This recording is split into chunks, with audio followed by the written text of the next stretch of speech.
Hi, this is Daniel Patrick Brennan. This is the Wine is Food podcast, and I'm with Jenny Dobson today in Hawkes Bay. My last podcast before I take off for the U.S., and my last one I spoke to Gordon Russell from Esk Valley, and now I'm speaking with Jenny Dobson of many places right now, and falls into that category of mentor for me again, where my first bunch of interviews are peers. This is definitely, if not the mentor for me. And say hello to everybody in podcast land, Jenny. Hi, everybody. So when I started this, most of the people I've talked to, we had the premise of how you got into wine, and speaking to people from all over the place, and mostly people with pretty short careers. So we'll try to sneak in 33 years, 35 years into something like that. But let's just start. You grew up in New Zealand, is that right? I grew up in New Zealand, went to university in Otago, was always interested, probably initially fascinated by smells, just aromas, smells, and growing up in New Zealand in the 1960s, wine was really not part of the culture at all. Very, very, very few licensed restaurants. Wine tended to be more of fortified, so sherries and ports. A little bit of table wine made in New Zealand. Probably the majority of wine in New Zealand at that stage would have been South African or French imported wines, and Australian. My parents, they enjoyed wine, and when there was wine on the table, we were allowed to enjoy it as well. Mm-hmm. So I found that my interest in smells also just made me fascinated by wine. But I went off to university not knowing what I was going to do, just following a science path. And while I was at university, I thought, I know what I want to do. I want to make wine. So in those days, there was no wine courses in New Zealand. Roseworthy in Australia was just starting to offer wine courses. There was Davis in California. And I thought, I was quite young, and I thought, no, I don't really want to head off and study overseas. So I continued with my science degree at Otago University, and thought as soon as I finished, I'm going to go to France and learn how to make wine.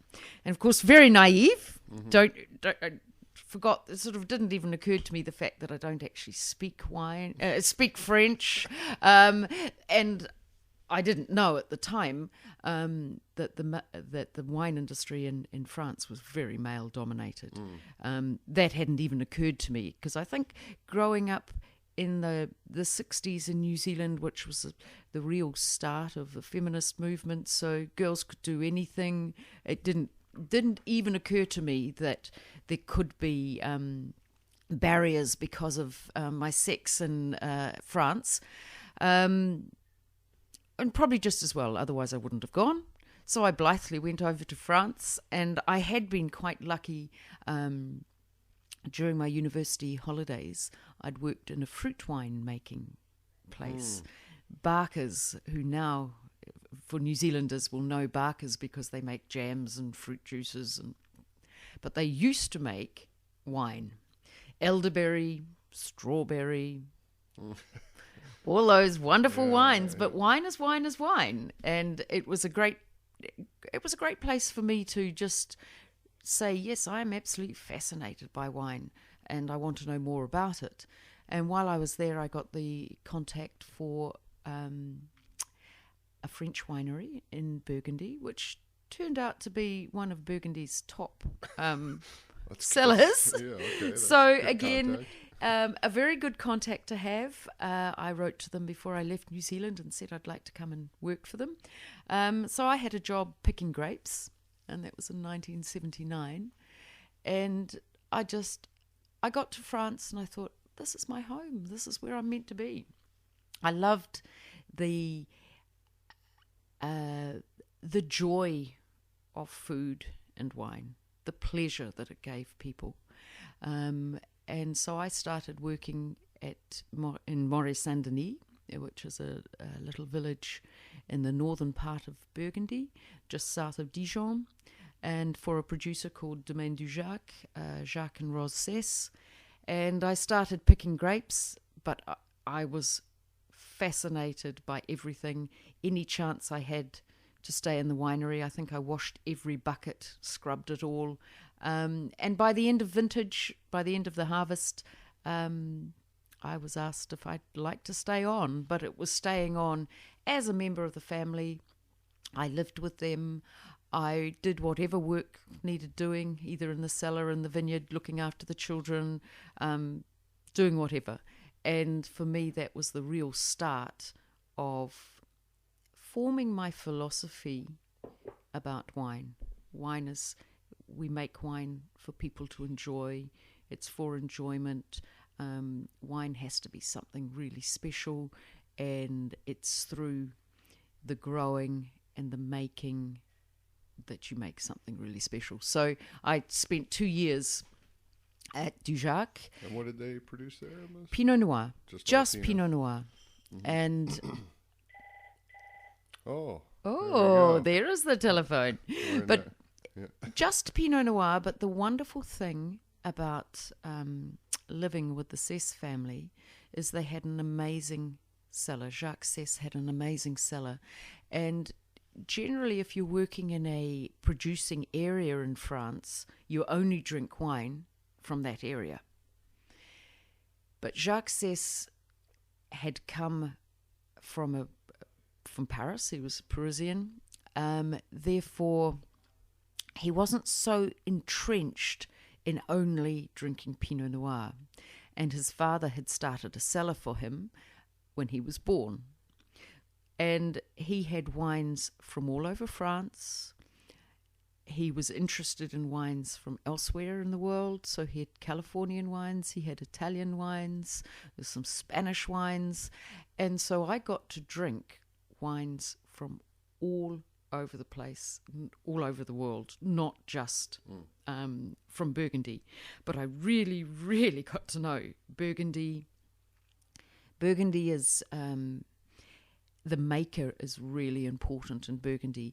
You have the appellation, but within one given appellation, you may have 10 different makers.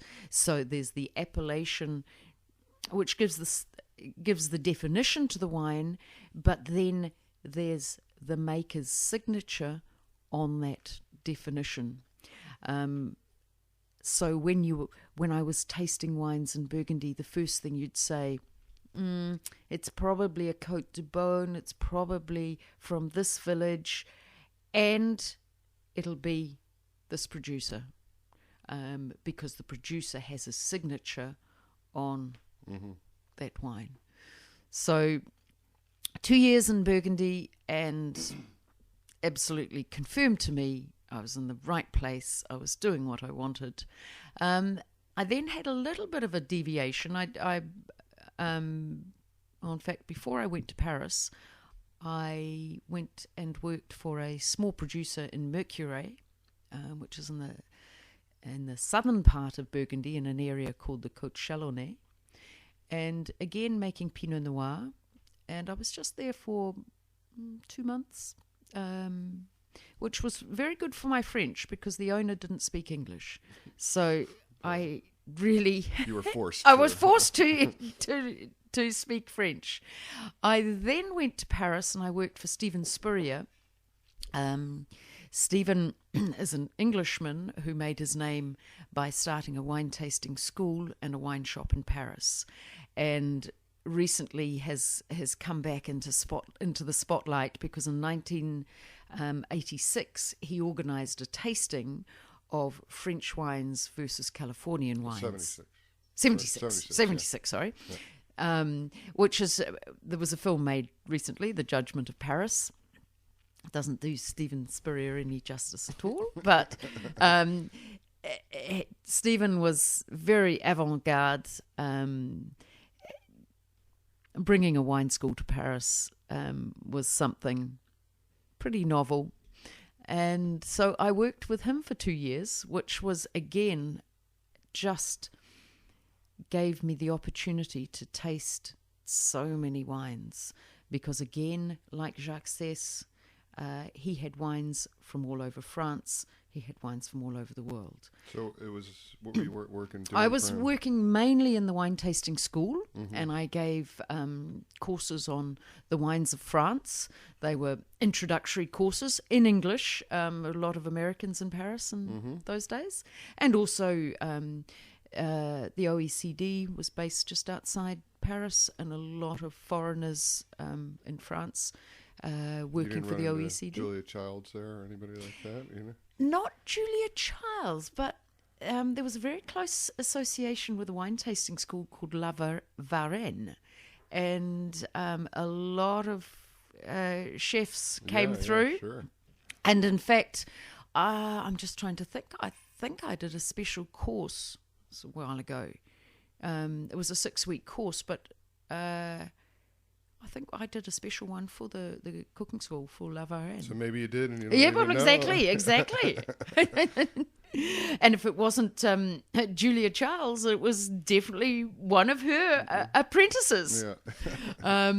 But the wine, that again gave me a wonderful opportunity to learn more and more about the wines of France. We also, at each course, we married the wines with the food, with the cheeses of the region. So it was the whole food and wine matching cheeses. Particularly cheese, I think it's really tough, so you have to be exactly really good at it. Yeah. But that's where I think, France, the cheeses of the area have evolved with the wines. So if you stick to the cheeses of the area, then you find that there's wines that actually go with them. And the hardest area to actually get cheeses with was Bordeaux, because Bordeaux doesn't really produce any cheese. And so trying to find cheeses that went with Bordeaux wines was actually really difficult. With the white wines, when they were Sauvignon based, you could move towards the goat's cheese in the Loire. But for red wines was actually really difficult. And some of the best matches with the Bordeaux wines were actually the hard Dutch cheeses. They were a better match than something that could hold up to those bigger reds. Yes, and Sauterne, the blue cheese, would work really well. So Roquefort with the Sauterne, but for the red wines, it was probably the most difficult of the cheese matches. So after Paris, I loved living in Paris. It was an absolute buzz. I probably ate out 5 nights a week, but not in Michelin-starred restaurants, but you found the local restaurants where you could eat for 10 francs or 15 francs. So absolute buzz living in Paris. But I guess after 2 years, I was really tired of living on the 6th floor and not seeing any grass, and when you could see any grass you weren't allowed to walk on it or sit on it or touch it. So I thought, time to get back to production. And this was in 1982, and it was being touted as the vintage of the century, one of the very many vintages of the century that they have in France. So I thought, right, I better get to Bordeaux. I know Burgundy. I better go and find out what's happening in Bordeaux. And I got a vintage job in Bordeaux for the 1982 vintage at a property called Chateau Raoul, which was in the Graves region of France. And a very interesting property. It was actually owned by one of Australia's great wine men, Len Evans, and he had a partner, Peter Fox, and the two of them owned Chateau Raoul. Chateau Raoul, when I went there, was actually in receivership because the two partners had run into financial difficulty. Len Evans, there was remnants of Len Evans all around the chateau, lots of bits and pieces that he'd left there. There was an Danish winemaker who'd learnt his winemaking in South Africa. So a very untraditional mix in Bordeaux, which was really interesting. Brian Crozer, who's one of Australia's leading wine names, he'd worked at Chateau Senjac a couple of years previously. There was also a Danish boy working there, Peter Sisak, who is of what's it called, Pingus, which is a very well-known Spanish winery now. So quite a bed of interest at Raoul. So I was there in the 82 vintage, brilliant vintage in Bordeaux. Very hot, actually quite challenging for the Bordelais. Refrigeration in wineries in those days was actually quite rare. Yeah. And so normally there hadn't been issues with vats getting very hot because it was cooler during the fermenting time. So although 82 was a brilliant year just because of what the growing season, it still had its challenges in the winery. And Chateau Raoul, being in the Grave, made reds and whites, the reds out of the traditional Merlot, Cabernet Franc, Cabernet Sauvignon, and whites made with Semillon and Sauvignon Blanc. And with the Australian connection with Chateau Raoul, they'd done a lot of work on yeast and had actually isolated their own, with the help of the Bordeaux University, had isolated their own yeast off the vineyard. So that was really interesting because it'll seem weird to winemakers today, but in 1982 there weren't packets of yeast available that you could throw in to start ferments going. That was really the very, very beginning of introduced yeasts. Up until then, it was all done with the indigenous yeast on the grapes. So when they isolated, did they actually then kind of make their own packets of it? No, they had it actually in a frozen form, and so it was just like they'd get it from the university and have to build it up themselves, and then use it to inoculate their tanks. So it was by 1983. We were buying packets of yeast, but there wasn't anywhere near the variety of yeast that are available today. You just bought a yeast, wine yeast. So when I went to Chateau Raoul, I just took my holiday. So I had a 2 months break from Paris, but those 2 months in Bordeaux just convinced me that I wanted to get back to production. It was just the whole buzz of making wine. So I went back to Paris and resigned from my job, again naively thinking that I'd get a job, it'd be no problem. And I guess I was just in the right place at the right time, because I did get a job in Bordeaux and started in February 1983. One of the things that I forgot to mention, when I was in Burgundy,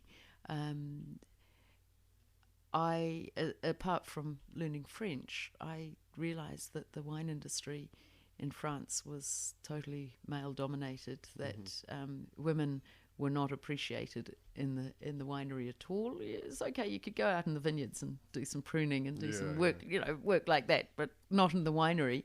And in fact, in 1979, I went to wineries where there were signs outside the cellar saying "Interdit aux femmes," so forbidden for women to enter.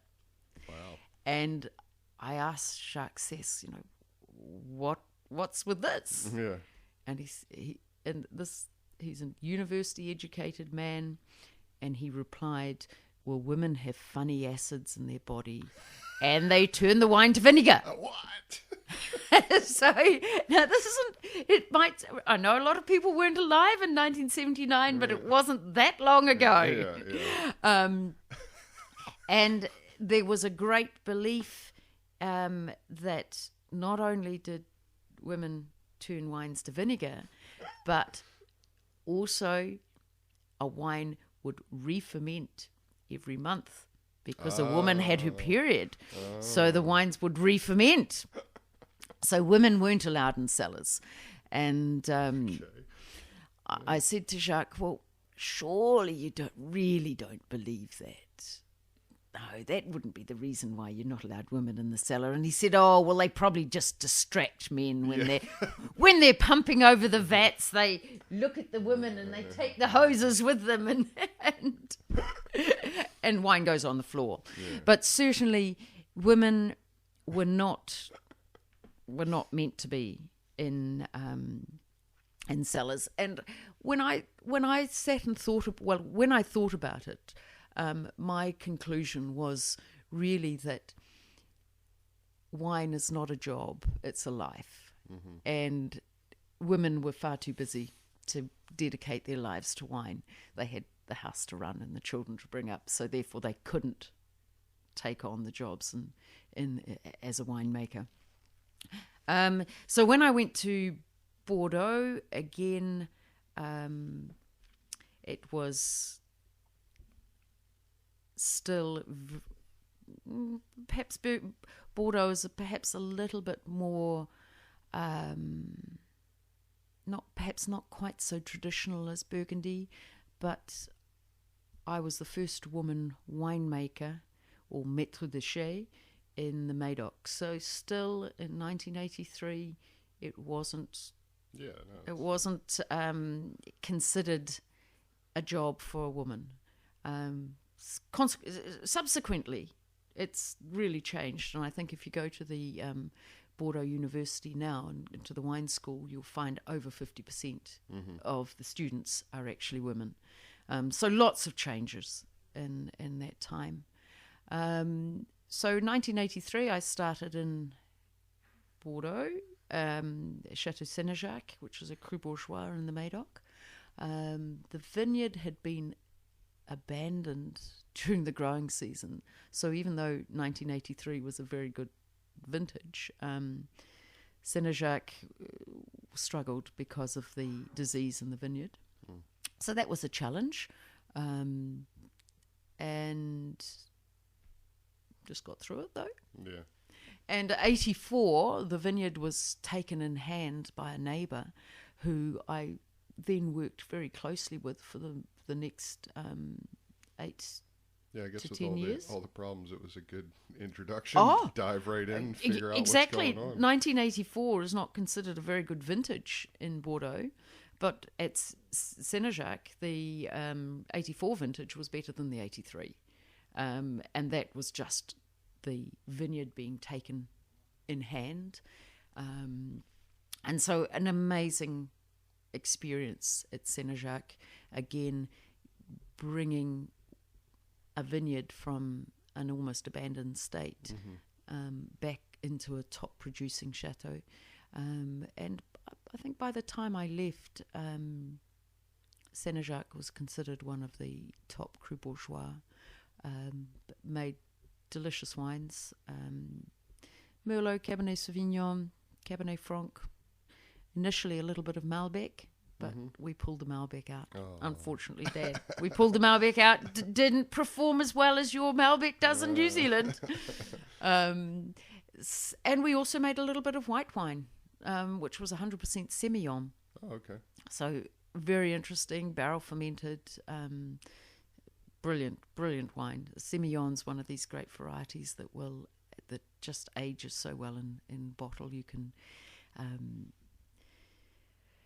age it. In fact, in the private cellar at Senjac, they had 1928 Semillon that was just still a delicious old wine. So Semillon has the capacity to age really, really well. So Senjac was a absolute challenge, but the owner, who was in fact an American, but the property had been in his family since about 1860. It was a French family who then emigrated to the United States, but spent 6 months in each country. And he invested a lot of time and money into Senjac when I was there. Built a new winery, which again was a challenge and learning experience. A learning experience. We moved from concrete vats into stainless steel, and I realised how good concrete vats were. One of the things with the concrete vat, it holds its heat. Yeah. The first year we were in the new winery, which was 1987, it was a very cold year in Bordeaux. Thankfully, the tanks had heating and cooling, but I hadn't even thought about having to use the heating, and it was absolutely mandatory. So we were realized just talking about this with Gordon on the last podcast, how whoever built the stone fermenters at Esk really must have known what they're doing about kinetics and physics, because they build them sort of halfway in the ground and they hold this heat, and he just loves them. So did you guys keep some of those? Yes, we kept the old winery. So the concrete vats were there. Of course, concrete vats are a challenge in themselves. These were rough concrete, and when we cleaned them, if you clean them with caustic soda, which is a sort of normal thing for cleaning tartrates off of a vat, you actually have to reseal them with tartaric acid. Oh. So it's quite a job keeping concrete clean. Yeah.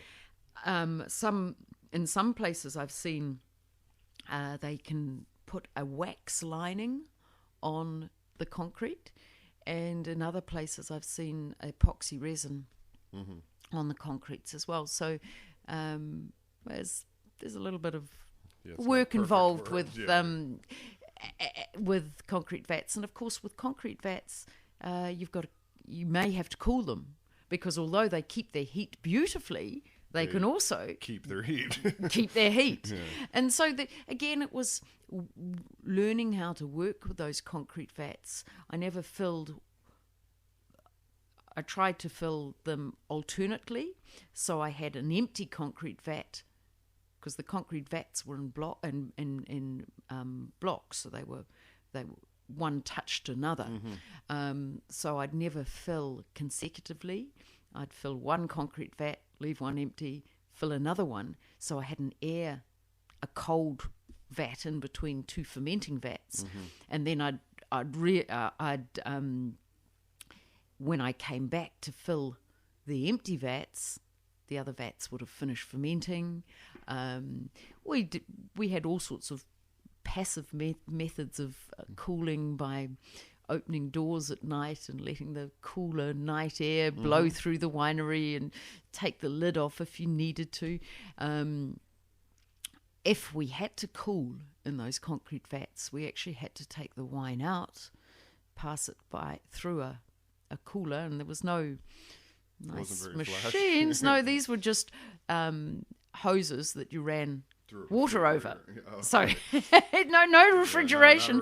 Actually, this cooling, well, I'm loath to call it a cooling unit, but it was a set of pipes that you ran the wine through.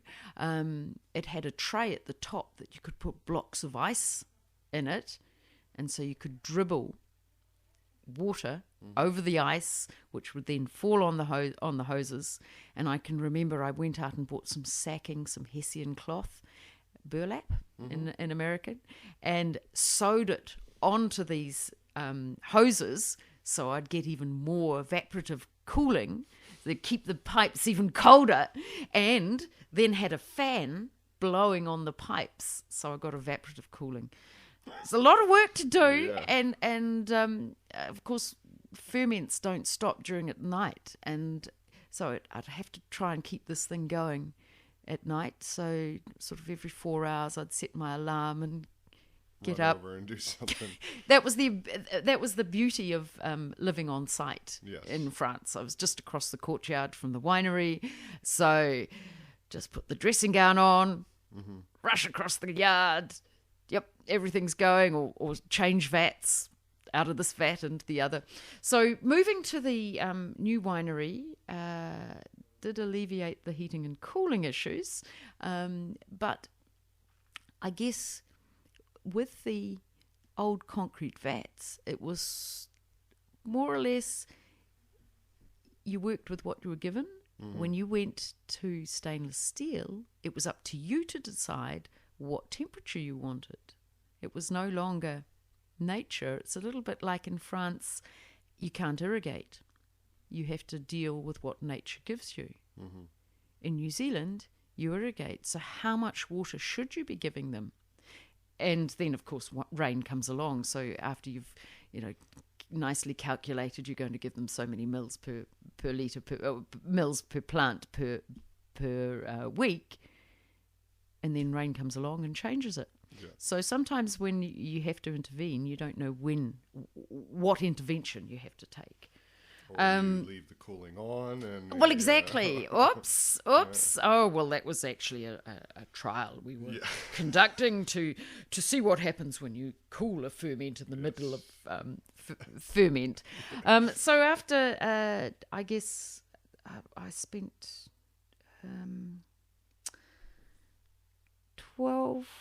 13 vintages at Senjac. It was probably a lot of family reasons deciding to look at coming back to New Zealand.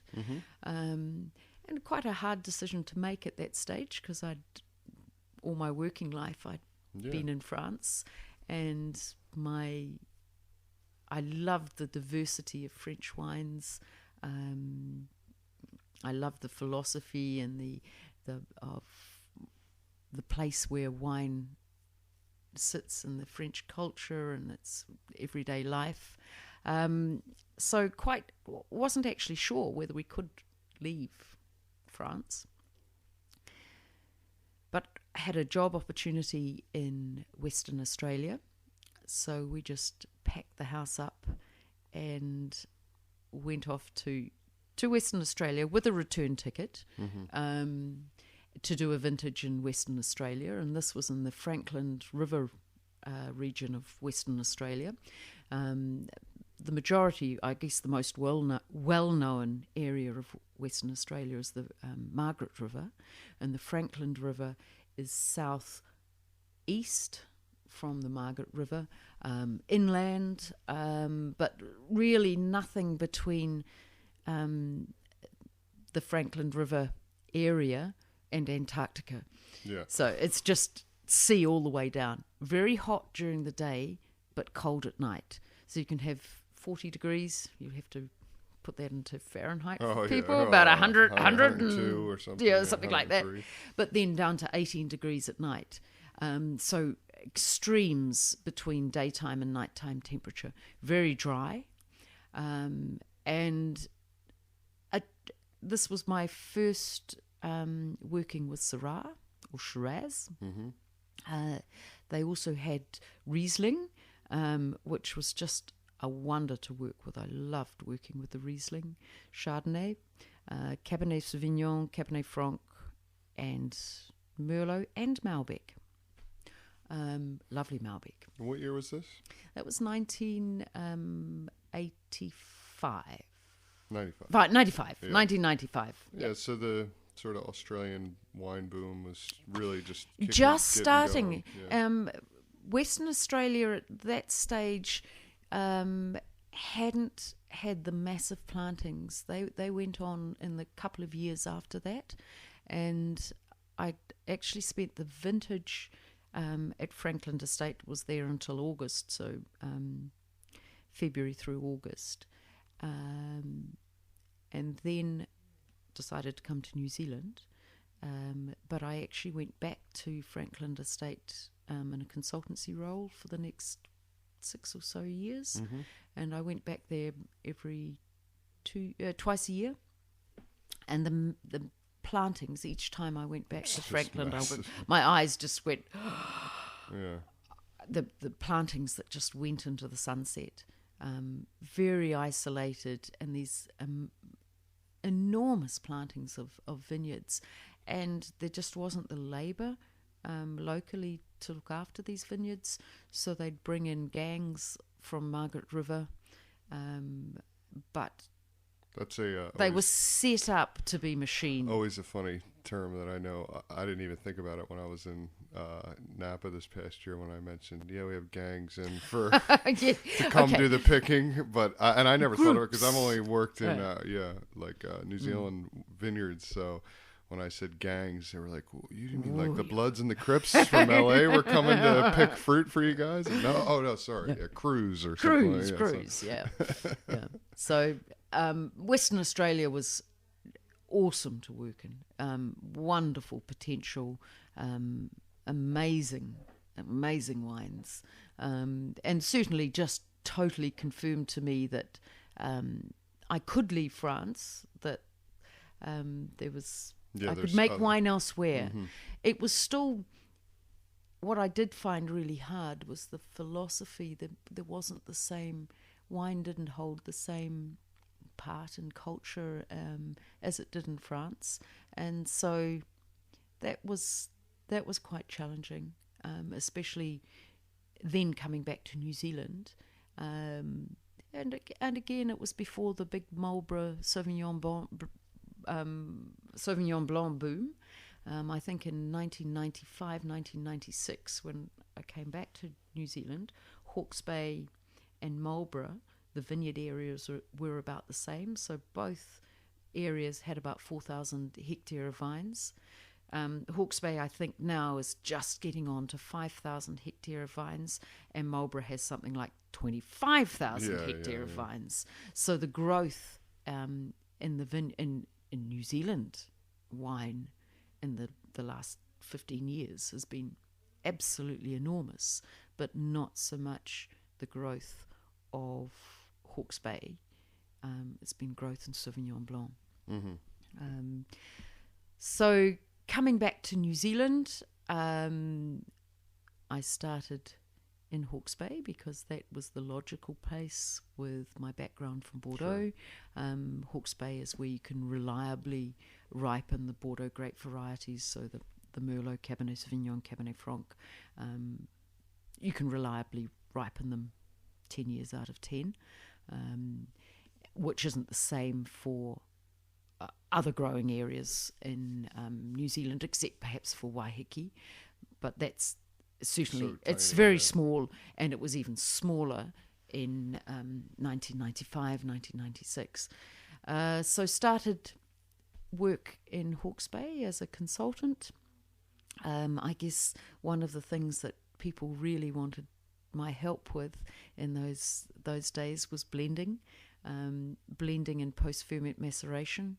Post-ferment maceration is where you leave the new wines with the skins after the ferment, and I think so many New Zealand winemakers were trained in Australia, and part of the traditional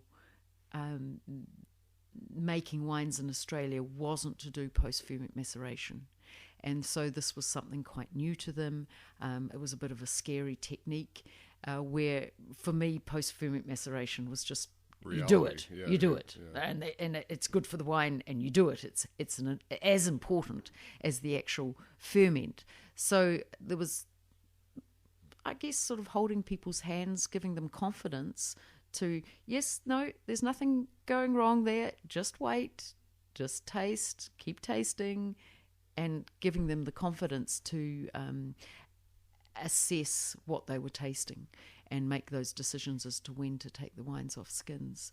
And then also with blending, I think I ran across a lot of people who looked at blending as something that you had to do when you had a bad wine. You had to blend it away.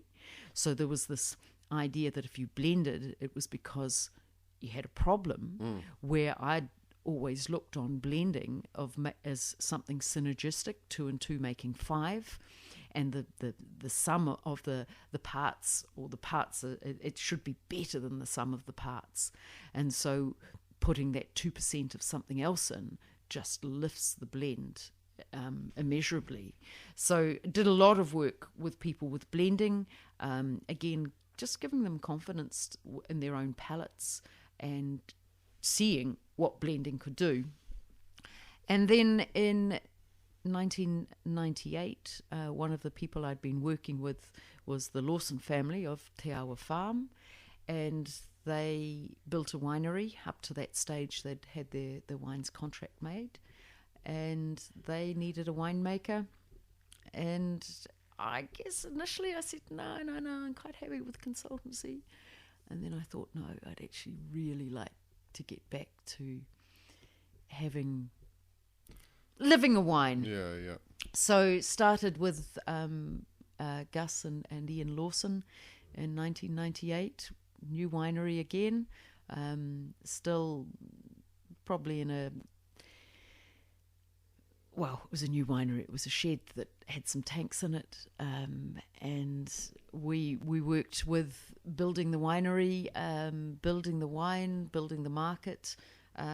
So Everything from startup, yeah. Everything from startup, and also a restaurant with the winery. Started off as a cafe, just serving platters, and then moved on to an absolutely amazing restaurant. So did a lot of food and wine matching, and I think that's one of the things with the TeAwa wines. They were always very food-friendly wines. They were wines that were refreshing. They were wines that just had a natural partnership with food. And I found, because I worked there doing a lot of those weddings and everything and serving all those wines that,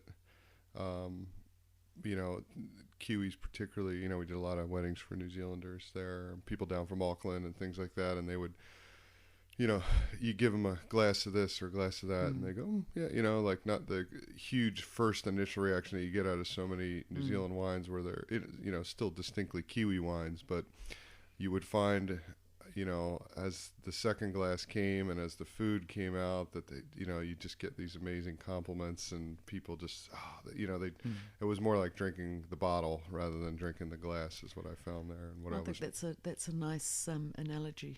And I think I look for complexity and texture and flow in a wine rather than upfront impact and foursquare wines that go nowhere.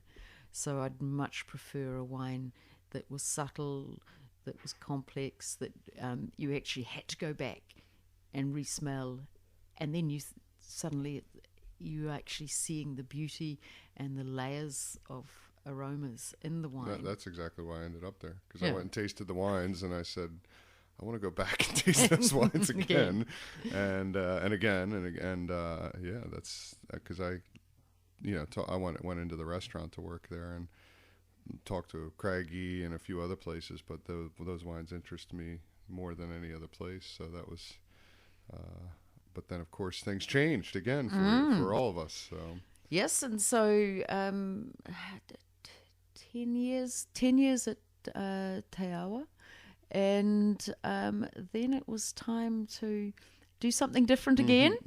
So I'm now working. I loathe to say the word consultant, because the consultant has this sort of idea of just flitting in and flitting out. And I guess I work with people on quite specific projects. So it's a more involved, hands-on, helping people realize their dreams. So I'm working with Unison Vineyards, awesome little property, great vineyard, and expressing the best that they can get out of their vineyard. So it's a very close relationship with them, and Dan is there as well. And then with the Medoc, William Medoc Vineyard and Winery, And I think you've interviewed Hayden. Yeah, we've got some info up on that as well. Yeah. So again, an amazing vineyard in the Gimblett Gravels, only half a kilometre away from Unison, so different. And the Gimblett Gravels is an amazing growing area within Hawkes Bay. It's a very limited area. There's about 800 hectare there, a lot of it planted now. But even within the Gimblett Gravels, there is such a variety. There is terroir within terroir. The Gimblett Gravels is a quite unique expression of wines. You get quite unique expression of wines from the Gimblett Gravels, but within the Gimblett Gravels there's very unique expressions of the vineyard sites. And in fact I work with 3 different people within the Gimblett Gravels. There's the Sacred Hill Vineyard, which is the warmest of the 3 vineyards that I work with, and it's about half a kilometre, 500 metres from the Unison Vineyard. The Deerstalker's Vineyard, which is the Sacred Hill Vineyard, is in the lee of Roy's Hill. So I think it has some extra heat that is just generated because it doesn't get sort of trapped in there. It's trapped in. It gets trapped heat. It's closer to the river, so that vineyard has quite a different expression of the Gimblett Gravels to the Unison Vineyard, which has a different expression to the Medoc Vineyard. Medoc is the coolest of the 3 sites, and when I say cool, it's still warmer than most other red growing sites in Hawkes Bay. It's just slightly cooler within the context of Gimblett Gravels. Has a very floral, very perfumed expression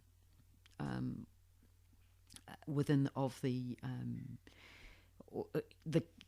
vineyard character is a very floral, perfumed expression. Unison has a more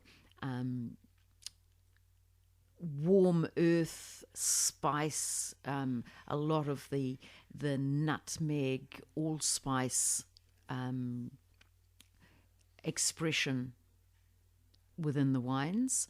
And then the warmer Deerstalker's Vineyard has a richness of fruit, and that along with a licoricey spice that's quite unique to that growing area. Now, one of the things that we're seeing with Hawkes Bay and, well, New Zealand, but mostly Hawkes Bay and the Gimblett Gravels is the everybody flexing their muscles with the Syrah these days. And we will have some Syrah. Well, there's some Unison Syrah in Australia, and I don't know if there may be some in the UK, but definitely now some in the US. And I don't know, it might be a good idea to talk about that a little bit and what you think of... Syrah is a really, really interesting grape variety, especially in Hawkes Bay. There's only a tiny amount planted in New Zealand. It makes up probably 0.5% of the vineyard plantings in New Zealand.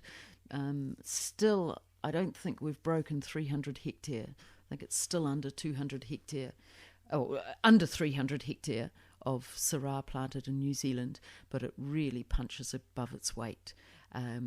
There's a uniqueness about Syrah grown, I'm going to limit it to Hawkes Bay. There's Syrah grown around the Auckland area, north of Auckland, Waiheke Island, a little bit in Martinborough, and a tiny bit in Marlborough. But Hawkes Bay and Syrah are a natural partnership. The expression of Syrah in Hawkes Bay has a spice. It has a red fruit. It has a floral character. It has the pepper, which is very distinctive. That was the first thing that when I got here in 08, I was sort of tasting all the 05s and 06s, and I had some, Rhone Valley Syrah and a little bit of California Syrah, which are polar, very different, and then obviously a lot of Shiraz, which that boom had come, but I had never tasted anything with that white pepper sort of distinction, and I think we were talking last night about how great of food wines they are as well, and hoping that people aren't as scared of them, and they come out and drink them and everything. But there's certainly a bit of a swell and interest in there from sommeliers and people that are really starting to know their stuff. So it's going to be interesting to see the reaction to these wines in the next few years. Well, I think the Syrah from Hawkes Bay has a real distinction. The Syrah has a real distinction when it comes from Hawkes Bay. It's a little bit like the Sauvignon Blanc from Marlborough is very distinct in the world of Sauvignon Blanc. And New Zealand Syrah, Hawkes Bay Syrah, is very distinct in the world of Syrah. So it has similarities to the aromatics of the Northern Rhone. So it's more like the Northern Rhone than Australian Shiraz. But in terms of texture and structure, New Zealand Syrah is very distinct compared to the Northern Rhone. There's more of a velvety texture in New Zealand Syrah, and the tannins are, I don't want to say finer, but because I'm sure the tannins in the Northern Rhone are very fine, but there's a difference in the tannin structure in the Syrahs from Hawkes Bay. I think about Syrah as an aromatic red, and its structure is driven by its acidity. And I'm going to take Peter Cowley, who's the winemaker from Tomatoes. I'm going to quote him, and he says that Syrah is the thinking man's Pinot. And I consider Pinot Noir and Syrah, in terms of their structure and makeup, are quite similar. Pinot Noir its structure is driven by its acidity, and Syrah is the same. And that's where they become such great food wines, because you're not struggling with tannins that will clash with so many dishes. The Syrah, just the acidity on the Syrah will just carry both the wine flavour and the food flavour on the finish. Great wines with foods. And chefs love them because you've got these layerings of flavours. You've got the spice, you've got the fruit, you've got a savoury note that might be a gaminess or a meatiness, and you've got the pepper. So great food wines, really very, very versatile. Yeah, it's going to be interesting to see, and it's because I see even within, and I know Gimblett Gravels is a little different than other parts of Hawkes Bay, but even within New Zealand, Pinot is so varied, you know, from all different parts of the country, from the crazy ones down in Otago to the Marlborough flinty ones to the earthy, mushroomy Martinborough ones. They seem, and maybe it's just the fact that, you know, we're growing Pinot in a lot different regions and a lot different climates, but New Zealand Syrah is sort of distinct in its own right. I think I'd probably be tougher to pick out New Zealand Pinot as to if you had 5 different regions picking out to say that, oh, these are all New Zealand ones as opposed to the Syrah. I don't know, maybe, but yeah. So that's brought us up to present, I guess, and well, I guess we'll look forward to tasting your wines. And I feel like, yeah, these podcasts so far have been how people have gotten into it, haven't gotten to this point. And I think, well, after this next trip, I'll probably have an arsenal of new questions for you and new things to talk about. And much like talking to Gordon on the last one, I think we've just scratched the surface of things we could talk about. So we're right up to 53 minutes, which I think is our our longest one yet. And which is cool because I personally have wanted to accumulate a few before I spoke to you because, yeah, sort of getting my thing down with this and getting an understanding of it. So, yeah, what we'll do is what I'd like to do on the website when I post this on the Posterous website, which you can link to through the iTunes and through my decibelwines.com website, is we'll have links up to, maybe we can get some of the vineyards that you worked at in France, and people, if they want to dig into that a little bit, and we'll put up some other information. Obviously, if people want to email me, they can do it. wineisfood@gmail.com if you have any questions, and we'll get up some more information so that they can dig around if they want, and see what's up there. And we'll talk soon. And thanks a lot for doing this, and thanks for dinner and breakfast.